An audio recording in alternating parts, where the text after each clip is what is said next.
15절로 21절 말씀까지 제가 봉독해 드리겠습니다. 우리는 본래 유대인이요 이방 죄인이 아니로되 사람이 의롭게 되는 것은 율법의 행위로 말미암음이 아니요 오직 예수 그리스도를 믿음으로 말미암는 줄 알므로 우리도 그리스도 예수를 믿나니 이는 우리가 율법의 행위로서가 아니고 그리스도를 믿음으로써 의롭다함을 얻으려 함이라.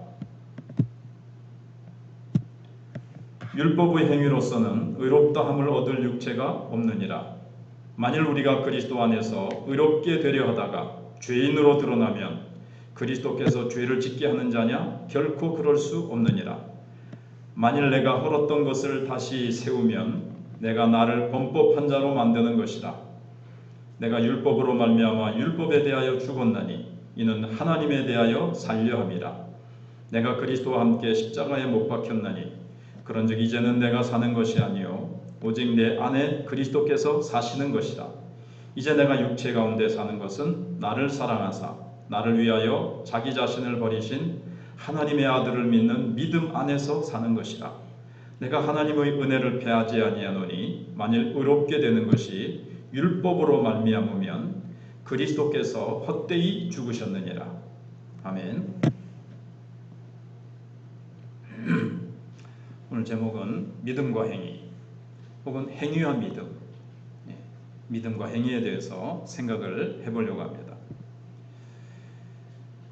옛날에는 이 마을에서 우물을 파서 이 마시는 물을 해결하곤 했습니다. 뭐 씻기도 하고요.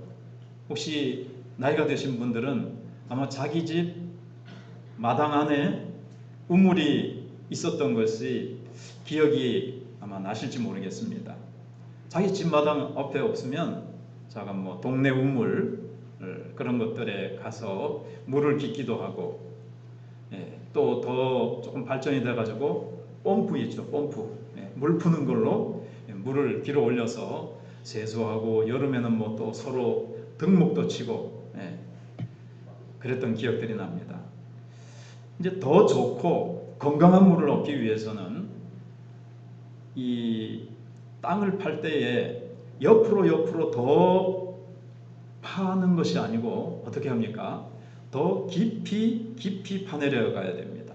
그래서 지하 안반수, 지하 이 물은 몇 미터까지 내려가서 판 물이다. 그래서 미네랄이 풍부하다. 심지어 해양 무슨 또 수가 있죠. 그래서 바다 깊은 곳까지 가서 미네랄이 풍부한 건강하고 맛 좋은 물을 얻어내려고 사람들이 그렇게 애를 쓰는 것을 봅니다. 나중에 생각나면 말씀드리겠습니다만은 이게 인터넷에서 지하수, 안반수 이런 거를 찾아가지고 검색을 했는데 제가 네이버 지식 뭐 그런 데 들어가서 찾아야 되는데 다음이라는 곳에 찾았더니 이상한 광고가 많이 떴습니다. 그게 뭔지 좀 이따가 말씀을 드리겠습니다. 이제 우리는 흔히 예수를 믿으면 구원을 얻는다 이렇게 이제 말을 합니다. 그렇게 표현을 하죠. 혹은 죄 용서를 얻는다, 받았다, 죄 용서 받았다 이렇게 표현을 합니다.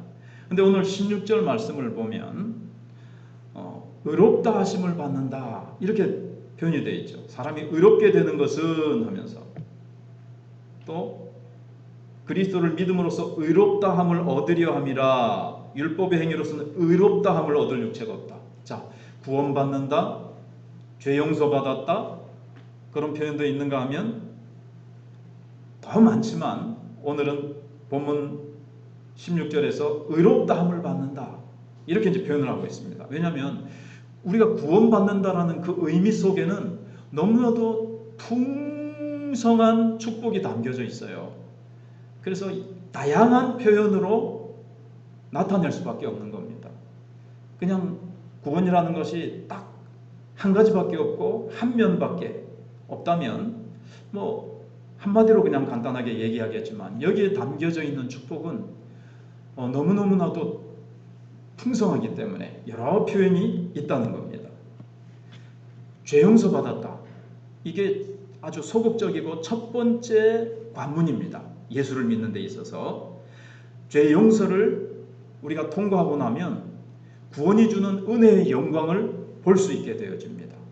죄 용서는 첫 관문일 뿐만 아니라 그러나 또 제일 중요한 거예요. 죄 용서 받는 그 은혜를 받을 때 놀라운 기쁨이 따라오게 되어지고 죄 용서를 받고 나서야 그 다음에 이제 모든 축복도 다 동시에 나에게 주어지는 것이기 때문에 그렇습니다. 그래서 구원은 곧 죄 용서 받는 거다. 이렇게까지 얘기해도 틀리지 않습니다. 그러나 구원이라는 것은 훨씬 더 큽니다. 죄 용서 받는 것. 그거는 이제 좀 작은 개념이고요. 구원은 더 큰 개념이 있습니다.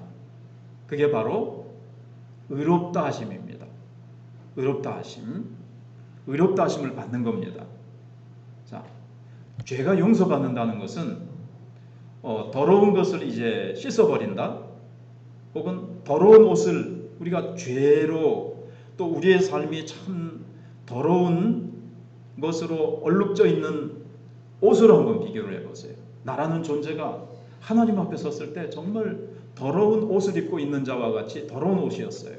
근데 예수님이 나의 죄를 위해서 십자가에 못 박혀 죽어주실 때 그 보혈로 내 죄를 씻어주시고 그리고 내 이 죄의 옷을 벗겨주신 겁니다.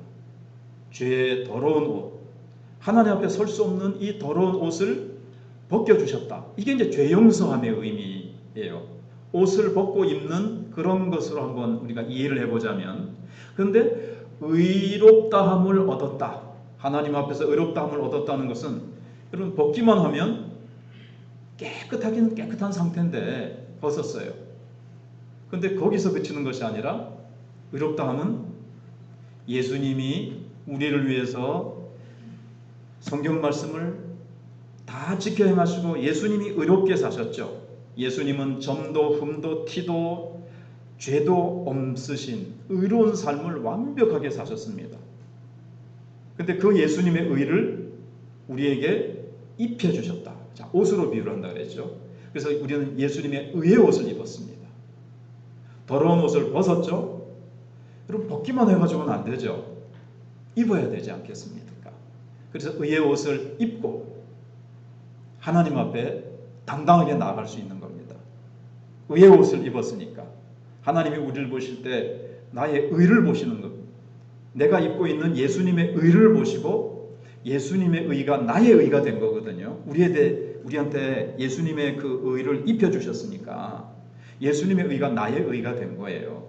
그래서 우리는 하나님 앞에 당당하게 나아갈 수 있고 설 수 있고 하나님 앞에 섰을 때에 너는 의롭다 라고 하나님이 인정해 주시고 판결을 너는 의롭다 땅땅땅 마지막 심판대 앞에 섰을 때도 우리는 그렇게 되는 겁니다.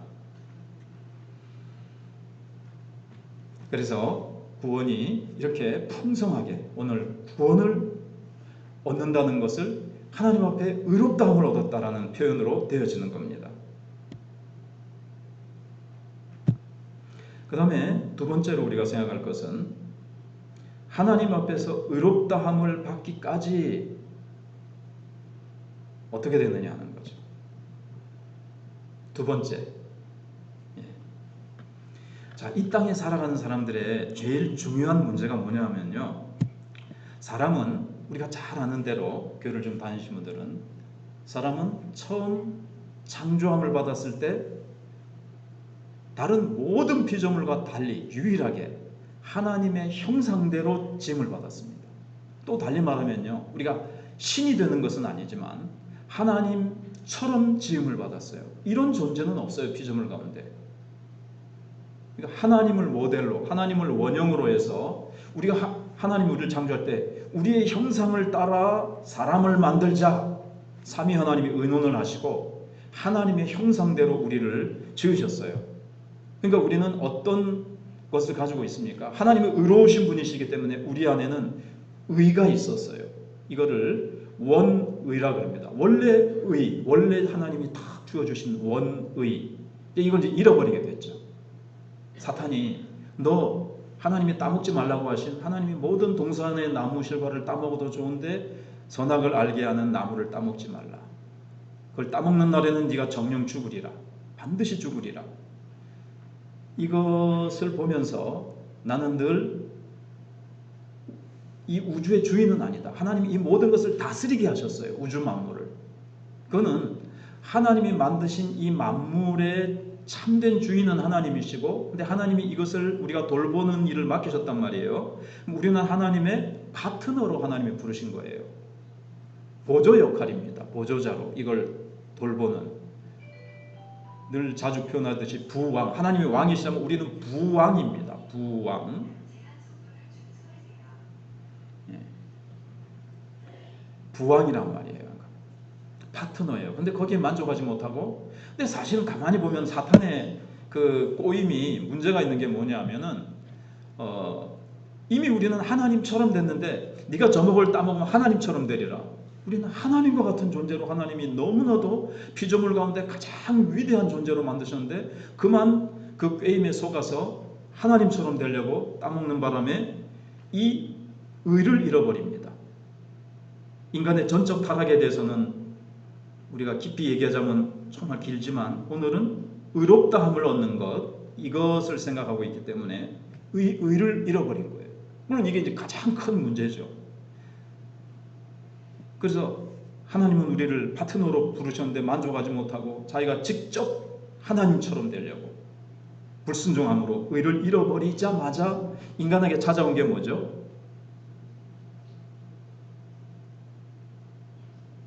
인간에게 제일 먼저 찾아온 게 부끄러워서 숨었다 그랬습니다. 벌거벗은 것을 이제 발견한 거예요. 그전에는 벌거벗고 있지 않았습니까? 그전에도 벌거벗고 있었죠. 근데 죄를 지으니까 벌거벗음을 보고는 부끄러워서 나뭇잎으로 중요한 부분을 가리고 나무 뒤에 숨었단 말이에요. 특별히 하나님을 향해서 숨었단 말이에요. 여기서 한번 이 부끄러워서 숨는 것을 육체적인 벌거벗음이 있지만 그보다 더 중요한 것은 뭘까요? 그전에도 벌거벗고 있었는데 여기서 한번 생각해. 영혼의 벌거벗음이에요. 영혼의 벌거벗음. 이게 뭘까요? 하나님의 의를 가지고 있었을 때는 하나님 앞에 부끄러움이 없고 죄책감이 없고 하나님 앞에 떳떳하게 저녁마다 또는 찾아오시는 시간이 있었어요. 에덴 동산에 하나님이 찾아오는 시간에 하나님을 맞이하고 하나님과 깊고도 친밀하고 아름다운 친교의 시간을 하나님과 더불어 나누었지만 이 의를 잃어버리자 하나님 앞에 나아갈 수가 없게 됐습니다. 이게 이제 수치심이죠. 의를 잃어버렸기 때문에 그 영혼이 뭔가 벌거벗은 것 같이 된 거예요. 비유를 하자면 옷처럼 비유를 하죠. 그래서 하나님이 이제 짐승을 잡아서 옷을 입혀주시는데 인간 영혼을 가득 채우고 있었던 의가 사라지자 영혼이 벌거벗겨지고 노출된 것 같은 수치심과 끝없는 죄책감과 어떤 소외감을 느낀 거죠.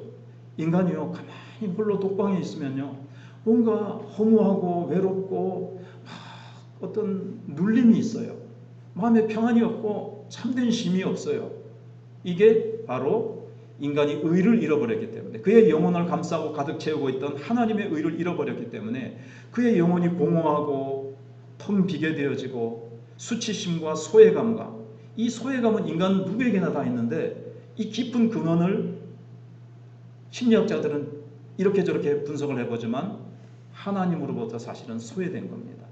우리 인간의 참된 생명의 근원이신 하나님께로부터 끊어졌기 때문에 오게 된 거죠.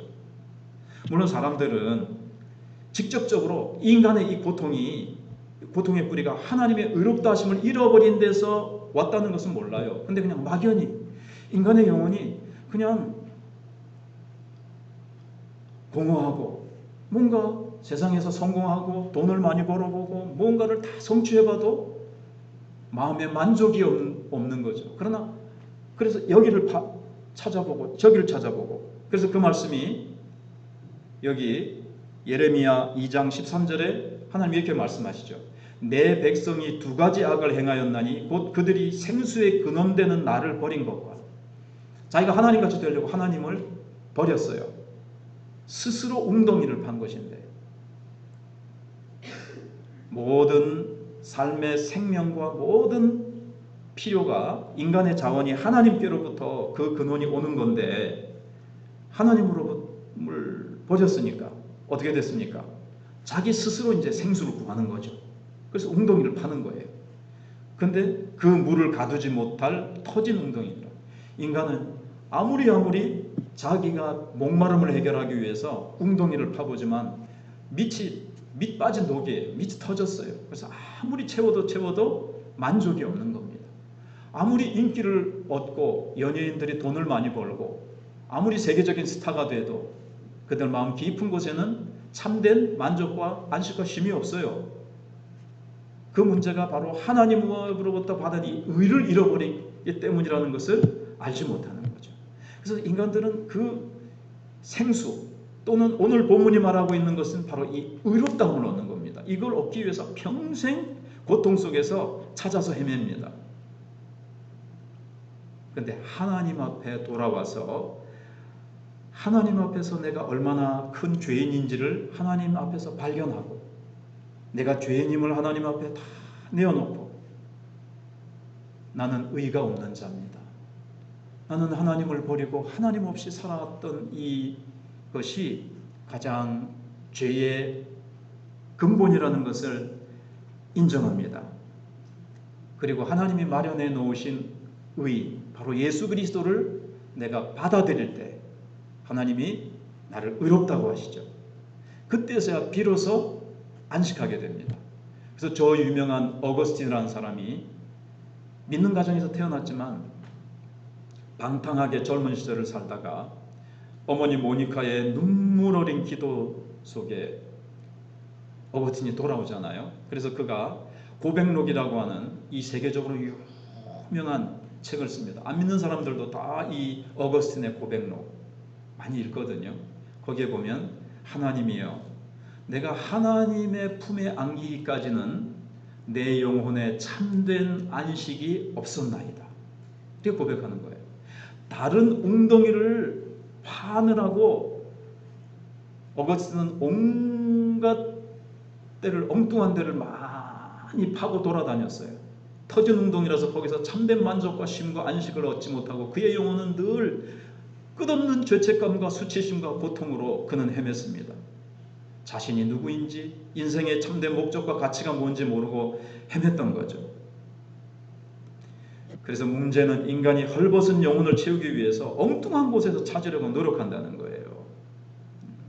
돈을 많이 벌고 부귀영화를 찾아보고 다 모든 것들은 다 터진 웅덩이라는 거예요.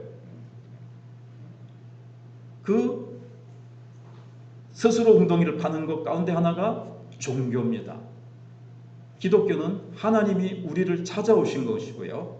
우리에게 생명을 주시는 것이고 구별을 해보자면 종교라는 것은 인간이 스스로 하나님을 찾기 위해서 자기가 막 웅덩이를 파는 거예요. 그래서 오늘 본문에 보시면 15절에 우리는 본래 유대인이요 이방 죄인이 아니로되 종교인들의 문제가 뭐냐면 특별히 오늘 갈라디아서를 생각해 보면서 문제점이 뭐냐면 우리는 본래 유대인이요. 우리는 이제 바울을 포함한 바울이 이제 앞에 베드로하고의 사건을 생각해 봤죠. 베드로 당신하고 나하고 그 주변에 있던 바나바하고 유대인들을 가리키면서 우리는 본래 유대인이다. 이방 죄인이 아니다. 이렇게 얘기를 하는 거예요. 이제 비교 의식을 가지는 건데 유대인들은 나면서부터 8일째 하나님의 백성이 되라는 표인 할례를 받습니다. 우리는 하나님의 백성이다. 할례 받고는 아주 이제 자부심에 빠져 있는 거죠. 어떻게 보면 우리는 날 때부터 하나님의 백성으로 태어났다.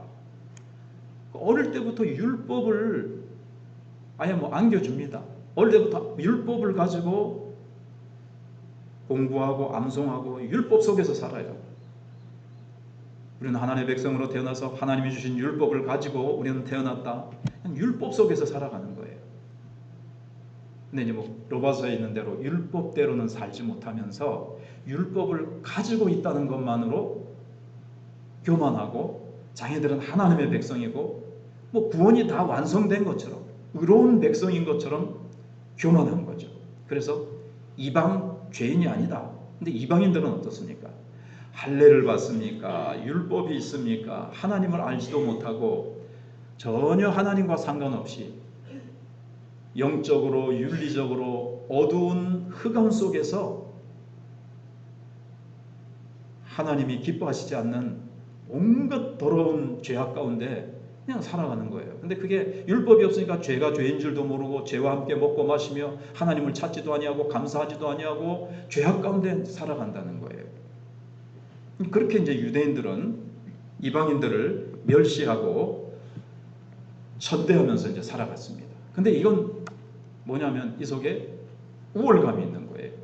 종교인들에게는 종교의 이제 문제점은 뭐냐면 우월의식이죠. 어떤 우월의식이냐면은 상대적인 평가 속에서, 비교의식 속에서 자기가 고행을 많이 하고 율법을 이것저것 막 지키죠. 종교인들은 이것저것을 지키는데 그것 때문에 그런 것들을 나보다 덜 지키는 사람보다 나는 의롭다라는 우월의식이 있는 거예요. 종교는 그게 이제 문제입니다. 그래서 자신들은 이방인들에 비해 의롭다는 거예요. 이방인들은요, 자기들보다 죄인이라는 거예요. 즉, 인간들은 대부분 자기를 상대적인 기준으로 평가를 해요. 대부분. 이게 무슨 말씀인가 하면 또 생각을 해보면 결론을 먼저 생각해보면 인간은 다 하나님 앞에서 누구나 다 죄인이에요. 아무도 하나님 앞에서 의롭다 할 자가 없다. 그렇잖아요. 그런데 왜 그걸 발견하지 못하냐 하면은 다 이 수평적으로 옆을 바라보면서 다른 사람하고 비교해 보니까 나는 괜찮은 사람인 것 같아. 더 의롭고 좋은 뛰어난 사람인 것 같고 적어도 나는 평균은 되는 것 같아. 뉴스 같은데 이런 거 보면은 너무나도 죄악되고 그냥 야 사람의 탈을 쓰고 어떻게 저런 짓을 할 수 있나 이제 이런 내용을 이제 보게 되잖아요. 그러면서 나는 저 사람하고 달라. 이런 이제 비교의식 속에서 저런 사람에 비하면 나는 괜찮은 사람이야. 난 그래도 착하게 살아왔어. 양심대로 살아왔어. 라는 그런 평가를 하고 살아가는 겁니다. 저마다 자기 나름의 자기 의와 기준이 있는 거예요. 뭐 비교해보면 어떤 부분은 참 못할 수가 있죠. 어떤 사람은 공부를 예를 들면 나는 공부를 못했습니다. 그러면서 거기에 그치지 않습니다. 나는 공부를 못했구나. 거기에 그치지 않고 그렇지만 나는 신앙은 네보다 낫잖아. 인간성은 나는 너보다 낫다. 이런 또 자기 의를 가지고 있는 거예요. 자기 나름대로. 그래 난 이거는 너보다 못하지만 난 이 부분은 나는 너보다 낫다. 그러면서 자기 의를 가지고 자기의 죄인됨을 보지 못합니다. 하나님 앞에 섰을 때 나는 의롭지 못함, 하나님 앞에 섰을 때 나는 불의한 존재라는 것을 보지 못하고 살아가는 거예요. 말은 안 하지만 나는 저런 부류의 사람과는 달라. 이렇게 속으로 생각하는 거죠. 다 이 땅을 살아가면서 전부 상대적인 가치 기준을 가지고 다른 사람보다 나는 낫다. 아니면 나는 평균은 한다. 그러고 있는 동안에는 자기 자신이 구원받아야 될 존재라는 것을 하나님 앞에 자기는 설 수 없는 죄인이라는 것을 보지 못합니다.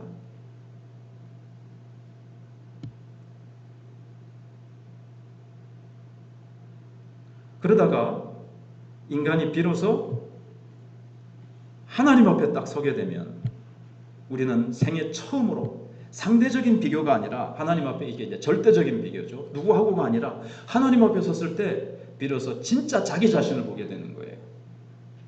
그래서 다윗과 같이 시편에 나온 다윗과 같이 그가 간음죄와 살인죄를 짓고 나서 내가 모태에서부터 태어날 때부터 나는 죄악 가운데 태어났습니다.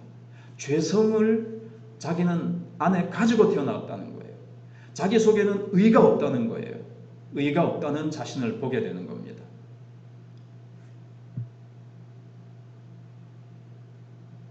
진짜 자기 자신.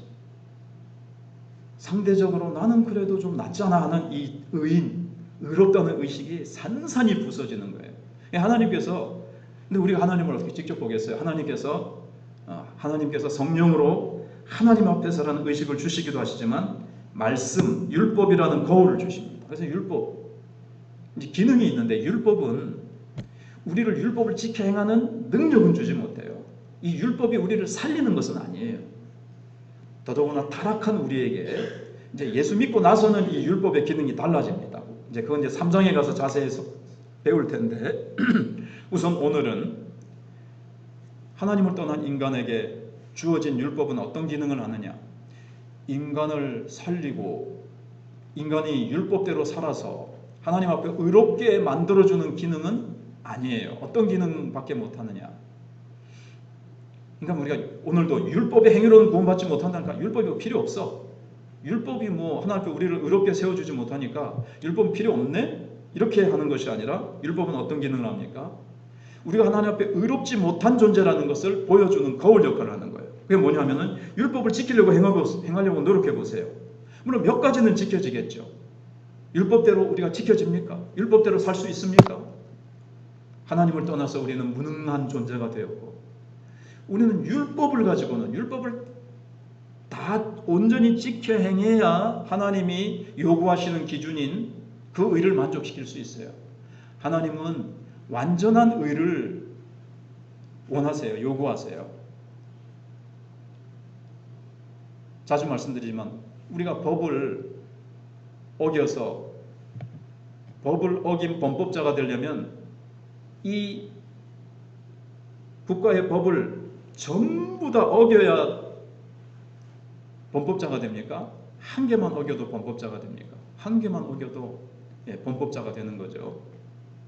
마찬가지로 이 율법을 다 지켜 행해야 우리가 온전히 하나님 앞에 의롭게 되는 것이고 이 율법 가운데 하나라도 순종하지 못하고 어기면 우리는 하나님 앞에 죄인이 되는 거예요. 그러니 의는 없나니 하나도 없다 그랬고 의를 행하는 자는 하나도 없다고 성경이 공포하고 있는 겁니다. 의는 한 사람도 없어요. 우리의 행위로는 하나님 앞에 의롭다함을 얻을 육체가 없다는 거예요. 예수님 외에 어떤 누구도 목사는 성경 말씀을 다 잘 지켜 행합니까? 목사는 죄 안 짓고 말씀대로 다 살아갈 수 있다라고 착각하는 목사가 있다면 그거 크게 잘못된 목사고 이게 사탄의 시험에 크게 빠진 사람이죠. 아무도 그렇게 될 수 없다라고 하는 겁니다. 그래서 이제 율법을 보면서 이 말씀대로 살지 못하고 사랑하라는데 사랑하지 못했고 범사에 감사하라는데 내가 범사에 감사하지 못하구나 원망불평하고 항상 기뻐하라 그랬는데 짜증내고 기뻐하지도 않았죠. 쉬지 말고 기도하라는데 우리가 기도하지 못하죠. 뭐 말씀의 거울을 보니까 뭐 제대로 되는 게 없어요. 그래서 내가 죄인임을 보게 되는 거예요. 성령이 역사하실수록 내가 얼마나 말씀대로 살지 못했던 흉악한 죄인인가. 이 말씀을 보면서 얼마나 나는 미움과 시기와 질투와 죄악투성인가. 다윗처럼 모태에서부터 나는 죄악 가운데 태어났고 하나님 앞에 항상 내 죄가 있나이다. 말하는 것, 생각하는 것이 다 죄입니다. 죄였습니다. 이런 고백을 하게 되는 거예요. 자기는 선하다고 했지만 그 속에는 자기를 드러내려고 하는 자기 중심적인 이기심이 있었다든지 기도를 해도 그 기도는 깨끗합니까? 100% 깨끗합니까? 예수님의 이름으로 기도할 때 내 기도가 예수님의 보혈로 이것이 필터링이 되어서 여과되어서 깨끗하게 되어서 하나님 앞에 올려가는 것이지 내가 하는 기도는 그 기도조차도 하나님 앞에 온전한 의로운 기도가 되지 못해요. 우리의 생각하는 것과 말과 기도와 봉사와 찬양과 예배조차도 우리는 다 하나님 앞에 온전한 것을 드릴 수가 없어요. 어떻게 할 때만요? 하나님 앞에서 나는 죄인이고 나는 하나님 앞에 의롭지 못한 존재라는 것을 깨달으면서 철저하게 뭐를 의지할 수밖에 없습니까? 하나님의 은혜 아니면 안 됩니다. 바로 하나님이 날 위해서 대신 죽어주신, 하나님이 보내주신 예수님, 십자가에 내 죄를 대신해서 죽어주신 예수님, 그 예수님이 나에게 필요하다는 것을 가르쳐주는 것이 율법이에요. 율법은 나를 죄인이라는 것을 깨닫게 해주고, 갈라디아서 3장 4장에 가서 나오죠. 예수께로 인도해주는 선생님이다, 이런 표현이 나옵니다. 오라 나는 공고한 자로다. 이 사망의 몸에서 누가 나를 건져낼꼬. 율법 앞에서 죄인된 나를 발견하고는 울면서 탄식하면서 나는 소망이 없는 절망적인 죄인입니다. 이 죄 속에서 나는 하나님 앞에 심판받아 영 죽고 마땅한 죄인입니다 라는 것을 율법을 통해서, 성령께서 율법을 통해서 다 깨닫게 해주세요. 이게 이제 참 은혜죠. 그러면서 나는 예수님이 필요합니다. 예수님을 붙들지 않으면 죄악투성이인 나는 하나님 앞에 의롭다함을 받을 수가 없다는 것을 깨닫고, 나를 대신해서 의를 이루신 예수님을 붙잡고 예수님을 믿을 때에만 하나님께서 너는 의롭다라는 판단을 받고 하나님께서 의롭다함을 얻게 되는 거예요. 이게 이제 복음이죠. 그때 내 모든 것이 뒤집어집니다. 지금까지는 세상을 살아오면서 뭐뭐를 해야 되고 내 조건을 맞추고 내가 착한 사람이 되어야 되고 의로운 사람이 되어야 되고 뭔가 이 영혼의 참된 의를 얻기 위해서 내 노력으로 살아오던 것들, 이 모든 것들이 다 하나님 앞에서 헛된다는 것을 깨닫게 되어지고, 내가 하나님의 무조건적인 은혜로, 거저 주시는 예수 그리스도의 은혜로 구원받았다라는 것을 받아들이면서 인생관이 바뀌는 거죠. 가치관이 바뀌는 거죠. 다.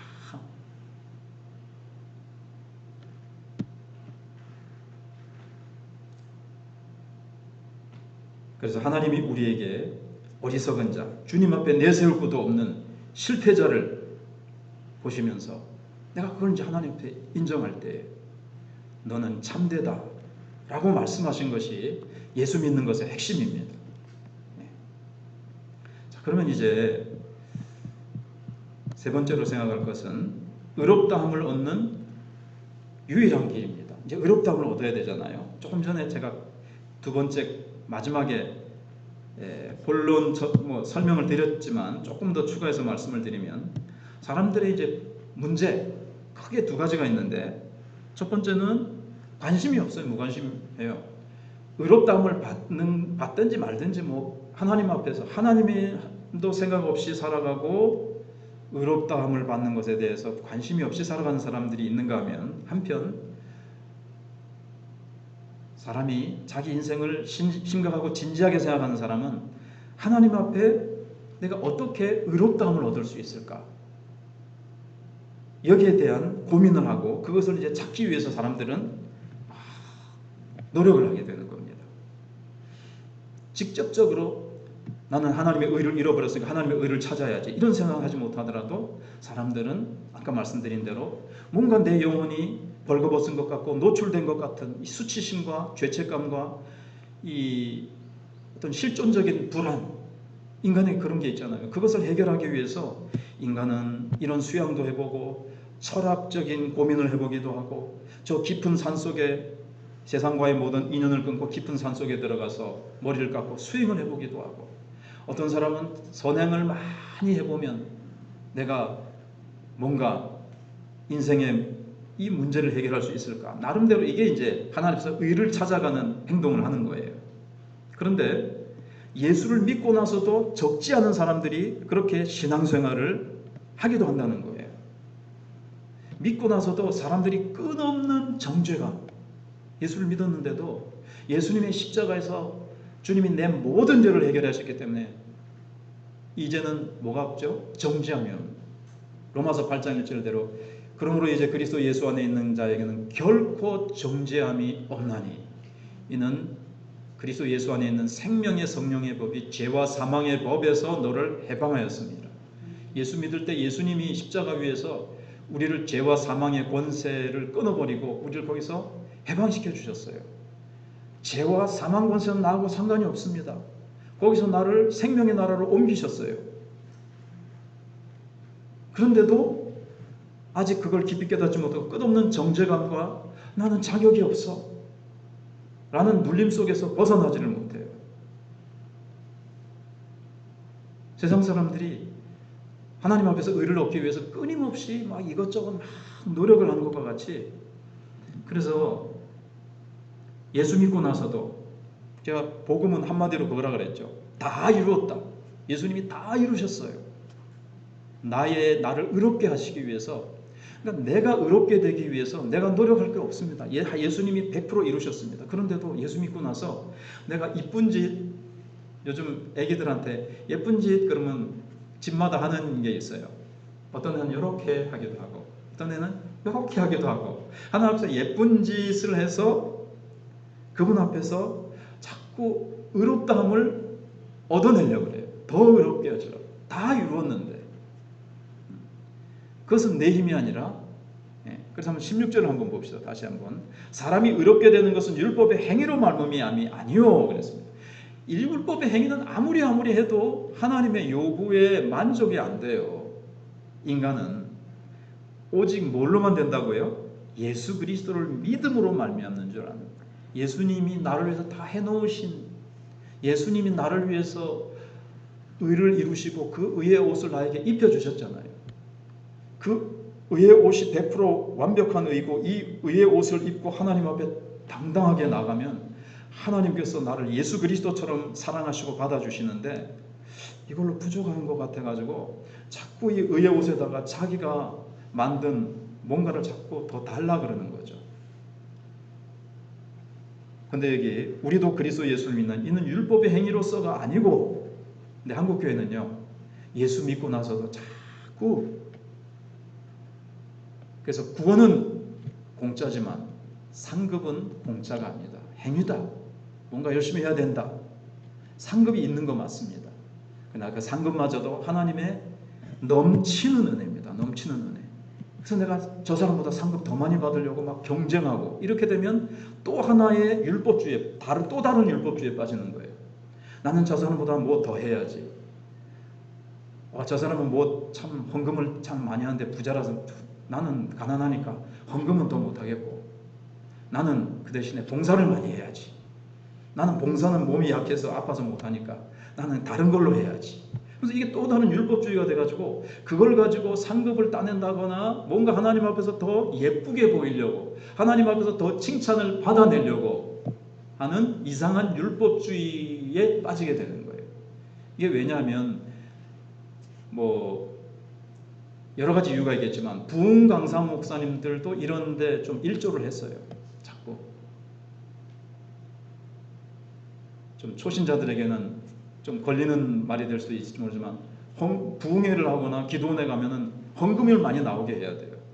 뭔가 거기서 사람들을 막 붙들어 일으키고 막 사람들이 막 열심을 만들어내야 되는데, 정말 은혜 속에서 그걸 만들어내야 되는데, 은혜 속에서 은혜 받고 참된 진리를 깨닫고 거기서 감격해서 자발적으로 주님 사랑합니다, 주님을 찬양하고 주님께 받은 사랑을 주님 앞에 되돌려드리고 싶은 마음에 봉사하고 싶고, 적은 물질이지만 이 주님 앞에 물질을 드리고 싶고, 물질이 없으면 정말 내 어려운 이웃을 찾아가서 그들을 섬김으로써 주님을 기쁘시게 해드리려는 것이 돼야 되는데, 그게 아니고 내 행위로서, 율법의 행위로서 하나님 앞에 더 예쁘게 보이려고 하는 또 다른 율법주의가 나타난다는 거예요. 근데 오늘 16절 하반절에는 거기에 대한 결론이 있습니다. 맨 끝에를 보세요. 율법의 행위로서는 의롭다함을 얻을 육체가 없느니라. 이거는 처음 예수 믿을 때 필요한 거 아닙니까, 목사님? 그렇게 생각할 수 있겠지만, 물론 그게 기초고 가장 중요한 뿌리죠. 그렇지만 보세요. 율법의 행위로서는 의롭다함을 얻을 육체가 없느니라. 하나님 앞에 나갈 때 전에도 갈라디아서 처음 시작하는 시간부터도 내가 한 주간 동안 기도 많이 하고 성경 많이 보고 착한 일 많이 하고 뭐 많이 하고 오면 하나님하고의 거리가 가까워진 것 같아가지고 하나님 하고 나 가까워진 것 같아요. 하나님 나 가까워진 것 같죠? 그래서 막 하나님 앞에서 막 더 의롭게 된 것처럼 막 그렇게 하고, 한 주간은 말다툼도 하고, 신경질이 나서 뭐가 기도도 잘 못하고 성경도 안 보고, 그래서 막 성령 충만이 아니라 성질 충만, 자기 충만해가지고 막 애완견도 막 걷어차고, 설거지 평소에 잘 해주다가 마누라한테 설거지 안 한다. 그리고 또 이 쓰레기 분리수거 잘 해주다가 네가 해라, 나 바쁘다, 이러면서 막 살았어요. 그러니까 하나님 앞에 나올 때, 하나님, 너 하나님하고 거리가 많이 생긴 것 같아요. 예수님이 입혀주신 의로움이 있는데, 하나님의 의, 이걸 가지고 우리가 하나님 앞에 나오는 것이지, 내가 율법을 행한 그 행위를 가지고서는 하나님 앞에 나와서 저 의롭죠? 저 됐죠? 이게 안 된다는 거예요. 그래서 복음은 예수님이 다 이루었다는 것을 늘 붙잡을 때, 그러면 이제 거기서 이제 마지막 문제가 생기게 되는 거예요. 자기 거기서 마지막 네 번째 한번 보세요. 복음만이 참된 삶을 살게 하는 길입니다. 근데 이제 거기에 대해서 17절을 한번, 17절이 있었는데 17절을 또 하고 17절 19절을 해달라고 하는데 17절을 안 만들었네. 17 거기 주보에 있는 19절이 있는데 17절을 만들어 달라 그랬는데, 그러면 17절이 뭐냐면요. 아침에 제 아내하고 이제 이렇게 했는데, 여기 만일 우리가 그리스도 안에서 의롭게 되려 하다가 죄인으로 드러나면 그리스도께서 죄를 짓게 하는 자냐? 결코 그럴 수 없느니라. 이게 무슨 말이냐면요. 여러분들이 성경책을 보시면, 그러면은 행위는 중요하지 않고 믿음만 중요하다, 오직 믿음으로 의롭다함을 얻는다 그랬으면, 그럼 율법도 아까 말씀드린 필요 없고 행위는 필요 없네. 행위가 무시되기 쉽다는 거죠. 그래서 어떤 사람은 한국교회가 너무 믿음으로 의롭게 되는 것만 강조해서 성도들의 삶이 없지 않습니까? 삶이 무시되지 않습니까? 이렇게 반론을 펴는 사람이 있다는 거예요. 그래서 17절에 우리가 그리스도 안에서 의롭게 되려 하다가 죄인으로 드러나면, 이게 그 말이에요. 나 믿음으로 의롭게 됐어. 믿음으로 의롭게 되는 거야. 행위 아니야. 행위 아니야. 그러면서 행위는 어떻게 해요? 소위 개차반으로 자기 마음대로 살아가요. 그래서 믿음만으로 구원받는다, 믿음만으로 의롭다는 것을 가르치는 이 진리가 사람의 삶을 잘못 살게 하는, 자기 마음대로 멋대로 죄지면서 살게 하는, 그렇게 조장하는 것이 아니냐, 이런 반론을 이제 사람들이 제기한다는 거예요. 이게 로마서 6장 1절에부터도 나오는 문제인데, 그렇냐?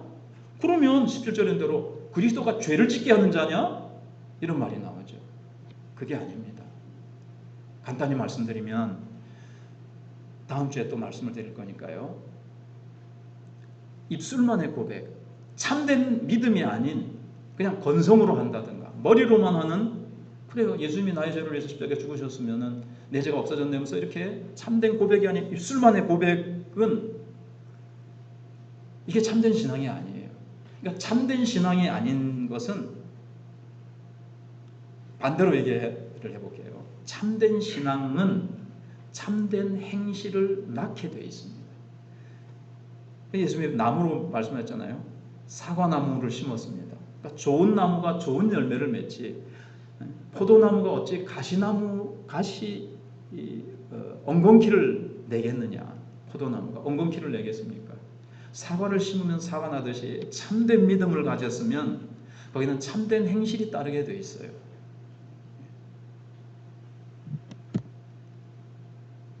아까 말씀드린 대로 율법은 우리에게 생명도 주지 못하고 우리를 살려서 정말 하나님의 말씀대로 순종하면서 아름다운 삶의 열매를 맺게 해주는 능력이 없습니다.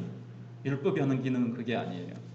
다음에 철로로 말씀드리겠지만, 기차 철로와 같은 거예요. 어느 길로 가야 되는지 이 방향과 길을 가르쳐주는 것이 율법이에요. 여러분, 철로가 기차를 움직이게 하는 능력이 있습니까? 없지요.